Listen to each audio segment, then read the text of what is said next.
Singapore airport से यात्रियों से भरी एक प्लेन सुरक्षित टेक ऑफ करता है। वे अमेरिका जा रहे थे, सब कुछ नॉर्मल चल रहा था, लेकिन तभी अचानक ही प्लेन एक भयानक तूफान में फंस जाता है और तेज बिजली गिरने की वजह से प्लेन की कई इंपॉर्टेंट टेक्नोलॉजी सिस्टम्स खराब हो जाती हैं। सिचुएशन इतनी खतरनाक हो जाती है कि पायलट को इमरजेंसी लैंडिंग करनी पड़ती है। प्लेन को एक सुनसान और बिल्कुल दूर दराज आइलैंड पर उतारा जाता है। शुरू में पैसेंजर्स और क्रू मेंबर्स को लगता है कि वो बस तूफान से बच गए हैं, लेकिन असली खतरा तो अभी शुरू होने वाला था। उन सबको बिल्कुल भी अंदाजा नहीं था कि उस आइलैंड पर बहुत ही खतरनाक और निर्दयी लोग रहते हैं, ऐसे लोग जो किसी सरकार का कानून नहीं मानते। यहाँ तक कि किसी भी देश की आर्मी भी उस जगह पर जाने से डरती है। अब सवाल यह है कि क्या ये सभी लोग इस खतरनाक आइलैंड से जिंदा बचकर बाहर निकल पाएंगे? तो कहानी की शुरुआत एयरपोर्ट से होती है, जहाँ हम ब्रैड नाम के पायलट को देखते हैं, जो तेजी से विमान की तरफ बढ़ रहा होता है और वीडियो कॉल पर अपनी बेटी से बात कर रहा होता है। डेनियला थोड़ी नाराज है क्योंकि उसके पापा हमेशा काम में बिजी रहते हैं, लेकिन ब्रैड उसे भरोसा दिलाता है कि अमेरिका पहुंचते ही वे जरूर मिलेंगे। इस बातचीत में पिता और बेटी का प्यार और उनकी चिंता साफ झलकती है। उसके बाद ब्रैड जहाज के केबिन में आकर को पायलट से मिलता है, जिसका नाम डेल होता है। डेल थोड़ा सा नर्वस था क्योंकि आज वह पहली बार फ्लाइट उड़ाने वाला था। कुछ ही देर बाद वहाँ एयरलाइन कंपनी के वेदर डिपार्टमेंट का हेड कैप्टन को बताता है कि आज उन्हें बहुत खराब मौसम से गुजरना पड़ेगा, खासकर साउथ चाइना सी के ऊपर से मौसम बिगड़ने की पूरी पॉसिबिलिटी है। ये सुनकर कैप्टन कहते हैं कि प्लेन को किसी दूसरे रूट से ले जाना चाहिए ताकि रिस्क कम हो, लेकिन कंपनी की तरफ से साफ मना कर दिया जाता है और कारण बताया जाता है कि अगर रूट बदला गया तो लगभग 18,000 लीटर एक्स्ट्रा फ्यूल लगेगा। साथ ही उन्हें यह भी बताया जाता है कि आज की फ्लाइट में यात्रियों की संख्या बहुत ही कम है, इसलिए कंपनी चाहती है कि कम से कम खर्च में प्लेन को अमेरिका तक पहुंचा दिया जाए ताकि कंपनी का प्रॉफिट बना रहे। तभी एक एयर होस्टेस आकर ब्रैड को बाहर बुलाती है, जहां एक पुलिस अफसर ब्रैड को बताता है कि इमरजेंसी की वजह से तुम्हें एक कातिल को अपने साथ ले जाना होगा, जिसका नाम टोनी है। टोनी एक बहुत ही ताकतवर और खतरनाक इंसान है जो उस पर मर्डर का केस है और अब इसे प्लेन के जरिए दूसरी देश ले जाकर उसे उम्र भर कैद के लिए जेल में डाला जाएगा। वो पुलिस अफसर ब्रैड से कहता है कि यह जिम्मेदारी हम तुम्हें इसलिए दे रहे हैं क्योंकि तुम एक काबिल और समझदार पायलट हो। उसके साथ एक पुलिस अधिकारी हमेशा मौजूद रहेगा। पुलिस अधिकारी कैप्टन से कहता है कि उन्हें सबसे पीछे की सीट दी जाए ताकि वह आम यात्रियों से अलग रहे। कैप्टन उनकी बात मानकर उन्हें बिल्कुल पीछे की सीट दे देता है। इसके बाद सभी यात्रियों को अपनी अपनी सीट पर बैठने को कहा जाता है और प्लेन के कैप्टन सभी क्रू मेंबर से कहते हैं कि वे सभी लोग उस अपराधी से दूरी बनाकर रखें, क्योंकि वह अपने यात्रियों की सुरक्षा को लेकर किसी भी तरह का खतरा नहीं लेना चाहते थे। सब कुछ चेक करने के बाद फ्लाइट टेक ऑफ के लिए रेडी हो जाती है। धीरे धीरे प्लेन सिंगापुर से उड़ान भरता है। शुरुआत में सब कुछ ठीक चल रहा था। वाइस कैप्टन डेल अपनी फैमिली के बारे में बातें करने लगता है। ब्रैड डेल को मोबाइल में अपनी बेटी की फोटो दिखाता है और कहता है कि मैं अपनी बेटी से बहुत प्यार करता हूँ और काम की वजह से हम लोग एक साथ नहीं रहते। मेरी बेटी अमेरिका ही में रहती और आज हम उनसे मिलने वाले हैं। तभी डेल कहता है, आपके वाइफ और बेटी से दूर रहना काफी मुश्किल होता होगा ना? लेकिन ब्रैड कहता है कि मेरी वाइफ 3 साल पहले इस दुनिया से जा चुकी है। यहाँ ब्रैड थोड़ा इमोशनल हो जाता है और कहता है, हमारा इस दुनिया में एक दूसरे के अलावा और कोई भी नहीं है। दूसरी तरफ जहाज में बैठे पैसेंजर्स सफर को एंजॉय कर रहे होते हैं, लेकिन उन्हें पता नहीं था कि कुछ देर बाद उनके साथ बहुत ही बुरा होने वाला है। केबिन में बैठे दोनों पायलट्स भी बहुत खुश थे और जहाज भी नॉर्मल तरीके से फ्लाई कर रहा था, लेकिन तभी अचानक मौसम खराब हो जाता है और जहाज हल्के से झटके लेने लगा, जिस वजह से ब्रैड परेशान हो जाता है क्योंकि उसे कुछ ठीक नहीं लग रहा था। वह सभी पैसेंजर्स को सीट बेल्ट बांधने के लिए अनाउंस करता है और रेडियो के जरिए वह कंट्रोल टावर से बात करने की कोशिश करता है, पर उसकी बात नहीं हो पाती क्योंकि मौसम खराब होने की वजह से यहाँ के सारे रेडियोज काम करना बंद कर देते हैं। तभी अचानक बिजली का तेज झटका प्लेन से आकर लगता है, जिस वजह से प्लेन जोर जोर से झटके लेने लगता है। ब्रैड पैसेंजर्स का हाल देखने के लिए केबिन से बाहर जाता है। पैसेंजर्स को देखकर ब्रैड को थोड़ा बहुत सुकून मिल जाता है क्योंकि सभी पैसेंजर्स सेफ थे, पर यहाँ अब धीरे धीरे लाइट बंद होती जा रही थी और तभी प्लेन को कई और झटके लगते हैं, जिससे ब्रैड का सिर सामने छत से टकराकर नीचे गिर जाता है और उसके माथे पर चोट लग जाती है। इन हालात को देखते हुए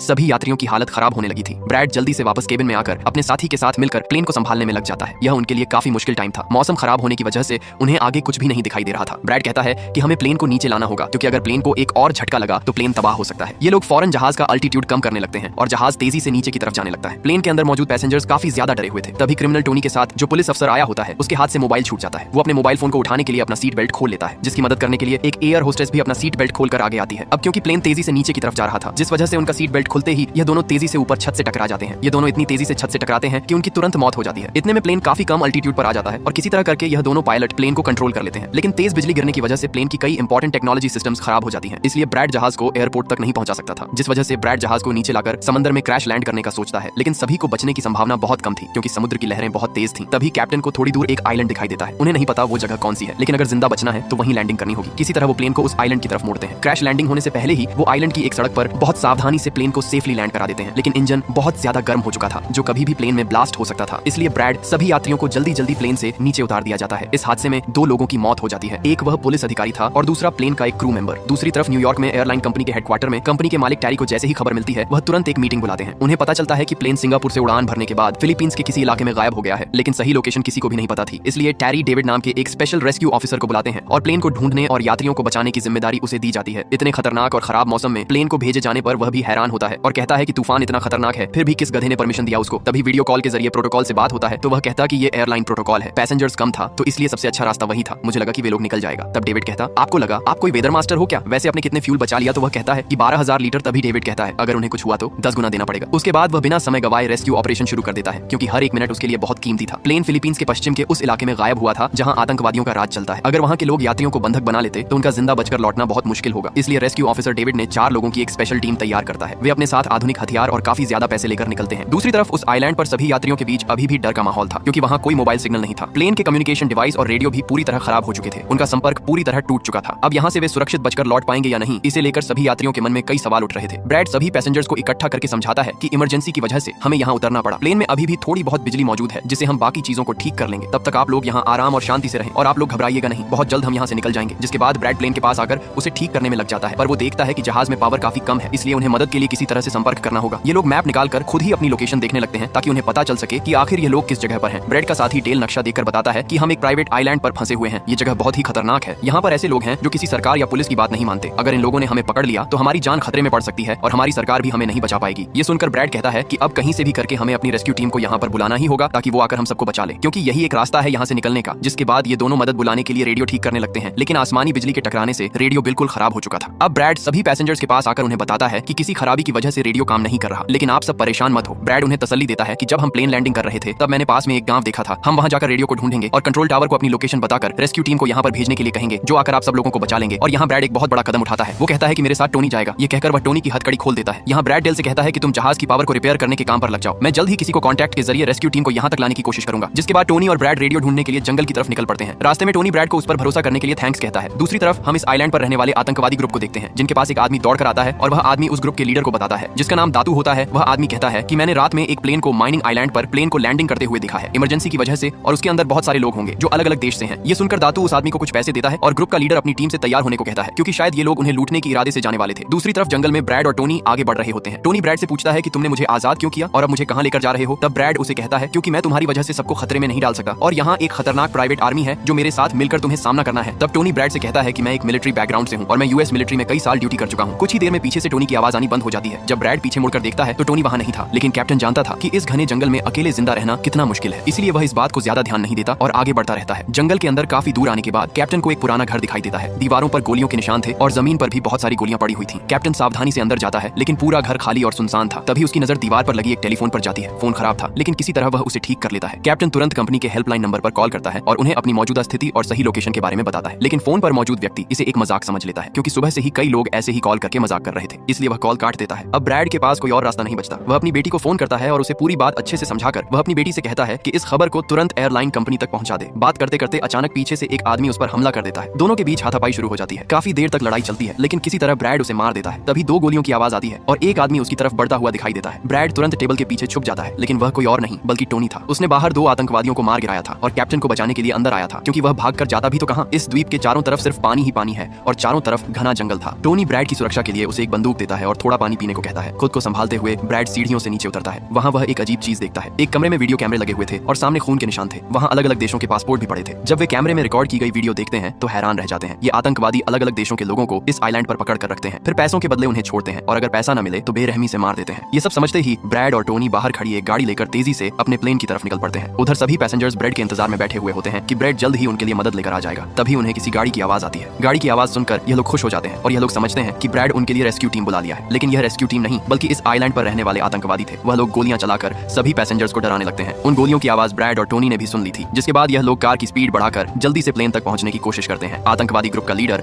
दातू एयर होस्टेस से सभी यात्रियों की लिस्ट मांगता है। डर के मारे जल्दी से एयर होस्टेस उसे लिस्ट ला कर दे देती है। फिर गैंग का एक आदमी डेल से पूछता है कि तुम्हारा सीनियर पायलट कहां पर है, जिस पर को डेल बताता है कि किसी काम से वह जंगल में गया था पर अभी तक वापस नहीं आया। तभी वहां पर ब्रैड और टोनी भी पहुंच जाते हैं, लेकिन यह दोनों चुपके से दूर से इन लोगों को देख रहे होते हैं। इसी दौरान एक लड़की वहां से भागने की कोशिश करती है, पर वह लोग गोली चलाकर उसे मार देते हैं। ये देखकर ब्रैड उनकी मदद करने के लिए जाना चाहता है, पर टोनी उसे रोक लेता है और टोनी कहता है कि तुम शांत रहो, अभी जाना ठीक नहीं। गैंग का लीडर सभी पैसेंजर्स को एक बस में बैठा लेता है और गैंग का लीडर अपने 2 साथियों को वहीं छोड़कर उनसे कहता है कि जाओ जहाज के अंदर जो भी कीमती सामान है उसे ले आओ। जिसके बाद ये लोग सभी पैसेंजर्स को अपने अड्डे पर ले जाने लगते हैं। गैंग के जाने के बाद ब्रैड टोनी पर गुस्सा करने लगता है कि वो लोग हमारे पैसेंजर्स को ले गए और तुमने मुझे जाने ही नहीं दिया। जिस पर टोनी उसे समझाता है कि वो लोग काफी ज्यादा थे, अगर तुम चले भी जाते तो इतनी बड़ी आर्मी से अकेले नहीं लड़ पाते। यात्रियों के सामने इस तरह की निर्दयता देखकर सबके मन में मौत का डर बैठ जाता है। आतंकियों का सरगना दातू सभी यात्रियों को एक बस में बैठाकर अपने साथ ले जाता है। वहां 2 आतंकवादियों को छोड़ दिया जाता है ताकि वे यात्रियों का सामान इकट्ठा कर सकें। यही मौका देखकर ब्रैड और टोनी एक आतंकवादी को मार गिराते हैं और दूसरे आतंकवादी को बंदूक की नोक पर रखकर वे पूछताछ करते हैं कि यात्रियों को कहां ले जाया गया है। पहले तो वह कुछ बताने से मना करता है, लेकिन सख्ती से पूछने के बाद आखिरकार वह जगह की लोकेशन बता देता है। कैप्टन समय बर्बाद किए बिना प्लेन के कॉकपिट में जाकर अपनी यूनिफॉर्म पर उस जगह का पता लिख लेता है। इसके बाद वह उस बचे हुए आतंकवादी को भी मार देता है और उसकी जीप लेकर बताई गई लोकेशन की तरफ निकल पड़ता है। उधर न्यूयॉर्क कंट्रोल सेंटर में कंपनी के अधिकारियों को प्लेन की सही लोकेशन मिल जाती है। डेविड तुरंत वह लोकेशन अपनी 4 लोगों की स्पेशल फोर्स टीम को भेज देता है। इधर आइलैंड पर आतंकवादी सभी यात्रियों को एक सुनसान बस्ती में लाइन से खड़ा कर देते हैं। फिर वे उनका नाम और देश पूछकर